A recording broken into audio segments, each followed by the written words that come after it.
呆萌可爱的鼠妇可以搁家养吗？天哥告诉你，可以。2年0 6个月前，在一个温暖的夏天，昆桑决定开始养鼠妇。养鼠妇必须得有鼠妇，那这玩意儿去哪里捕捉呢？昆桑想起了经常钓鱼的地方，这里有座桥，环境比较潮湿。到了晚上，昆桑就来找鼠妇了。昆桑在桥上悄悄蹲下，开始寻找鼠妇的踪迹，很轻松就找到了。这只黑色的小虫子就是鼠妇。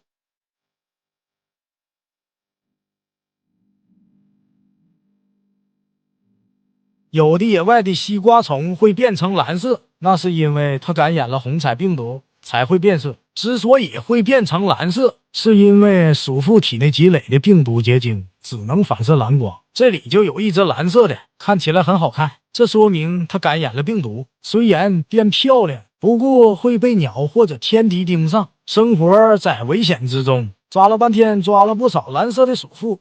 那么这玩意儿怎么养呢？养它们其实很容易，只需要一些小的塑料密封盒，分别在盒子和盖子上开一些小孔，方便内部的通风。要注意孔洞的大小，不能太大。如果有小的鼠妇出生，太大的孔会让它们从那里逃跑。下一步开始铺土，使用椰壳土或者水草泥，简单铺上一层，然后上面撒上一些野外捡来的枯叶或者烂木头，这样它们就有了躲避的空间。然后喷水保湿，每个小盒子养几只，每周喷水2到3次。它们会吃腐烂物，在土里找吃的，或者喂它们一些蔬菜。它们很常见，几乎遍布所有的地方。慢慢的，昆桑开始研究鼠妇的不同品种。原来这些小家伙有着各种各样的颜色和形状，有黑色的，还有橘色的，还有黑中带点橘的，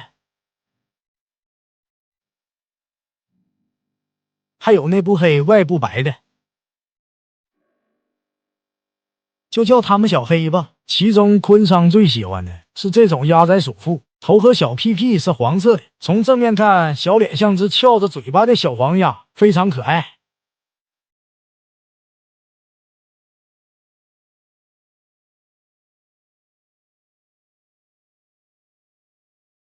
当鼠妇慢慢成长以后，就需要更换大一些的饲养盒了。昆桑在网上买了一些整理箱，这些整理箱都是食品级的材质，可以放心饲养鼠妇。在整理箱上钻3个孔，根据孔的尺寸裁3个透气网，用液溶胶枪固定在孔洞上，可以混合一些腐殖土、沙子、原木片和落叶，涂在整理箱底部，顶部装饰上一些苔藓和原木，就可以把鼠妇放进去了。1个月后，昆桑想利用闲置的小鱼缸给鼠妇们打造一个造景缸，底部铺上碎颗粒的火山岩作为排水层，接着上面铺一层钢网，隔离火山岩和土壤，倒入野外采来的小野土。10几分钟后，一个鼠妇造景缸就完成了，喷上水雾，看起来高端大气上档次。这应该是最快最容易的造景了。下面把这些5颜6色的小黑们放进去，它们很快就开始探索起了这片未知的领域，大部分还在一起开着会。昆桑很好奇，它们会不会混合出其他颜色的个体呢？过了一会儿，很多都开始脱离了群体，它们爬上了山头，占领各自的区域。这里还有一个小黑。很快，大部分小黑都找到了自己的藏身处，这些阴暗的角落和洞穴成了受欢迎的地方。到了喂食的时候，昆桑拿出了多余的鱼食，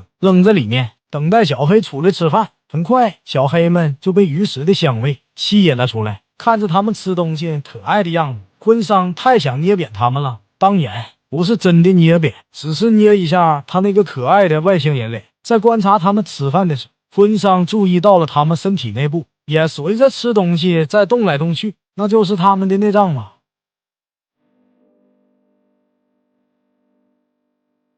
每天观察着小黑的活动，昆桑仿佛也融入了他的世界。不管是蔬菜、鱼食还是腐烂的叶子，他们都不挑食儿，吃掉大自然中腐烂的物质，对整个生态系统也做出了巨大的作用。好了，本期鼠妇的故事就分享到这，我是天哥，我们下期再见。呆萌可爱的珊瑚可以搁家养吗？天哥告诉你，可以。2年0 6个月前，有朋友问昆桑想不想下海，虽然天有点冷，不过下还是可以下的，只能下一点点。在回来的路上，还遇上了一个没钱买衣服的女孩子。正当昆桑想脱下衣服帮她披在身上的时候，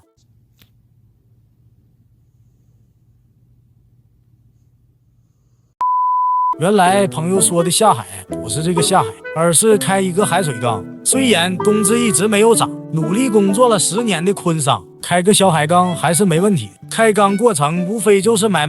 刚买来的皮革珊瑚很多都是指尖大小的，这种珊瑚非常漂亮，有各种各样的颜色，长短不一的触须，而且不容易芭比 Q， 非常适合昆桑这种新手饲养。刚买来的时候，有的还没适应水质，看起来就像个蘑菇。7个月后，它们长大了很多，看起来像植物，但它们是动物，但是它们又需要光合作用，所以在家里养珊瑚的时候，灯光也非常重要。8个月后，皮革珊瑚已经长得很大了，看起来和杏鲍菇差不多，比昆桑还大。可是它怎么秃了呢？原来是昆桑刚刚打开鱼缸的灯，它还没睡醒。它是澳洲白色长须皮革珊瑚，平时开灯的时候，它的触须就会伸出很长，白色的杆子，头上有白色的花，非常飘逸好看。可是它们在脖子长高之后会挤压变形，造成歪脖子甚至坏死，这时候就得给它做手术了，让它变长的手术。在没下海之前，昆桑非常好奇的事情就是这些原体珊瑚是怎么长在石头底座上的呢？今天揭晓谜底的时候到了。不过在做手术之前，昆桑还得用杏鲍菇先练习一下，毕竟几百块的珊瑚，如果切坏了损失就大了，切着还上瘾了。准备一下今天的小菜吧，把皮革珊瑚从鱼缸里拿出来，在小盒子里滴上几滴专门用来给珊瑚消毒的碘，用镊子把皮革珊瑚拿出来。算了，还是用手吧。用祖传的菜刀像切蘑菇一样，在中间砍一刀。不行，昆桑总觉得这玩意儿会疼，还是换把锋利的刀吧。轻轻地把它切成2根，珊瑚里流出了好多水。把带有底座的底部泡进放了消毒液的海水里。这个蘑菇头圆圆的、滑滑的，摸起来有一种奇怪的感觉。把这个蘑菇头放在珊瑚底座上，底座是陶瓷制成，用什么固定呢？这种皮革珊瑚一般不用胶水。昆桑开始了拿手的针线活。皮革珊瑚虽然是原体珊瑚，可是比想象的要硬。在蘑菇杆子上插2根线，用胶水把线粘在底座上，在消毒水里泡一下。蘑菇头和脖子被分切了2半，变成了2份珊瑚，然后把它们放入鱼缸里。这蘑菇头怎么晃来晃去的？成精了，原来是没固定结实。拿胶水再给它粘一下。皮革珊瑚外面有一层粘液，养不好可能会像雪一样融化。第2天，蘑菇头上的触须就已经长出来了。想要杆子上也长出触须，可能最快也得1个星期，最晚要1个月。半个月后，在切完的杆子上，触须慢慢的伸了出来。20天后，触须慢慢变长，本来的大光头变成了小平头。2个月后，随着触须的越来越长，皮革珊瑚就越来越飘逸好看了。每个出手的头上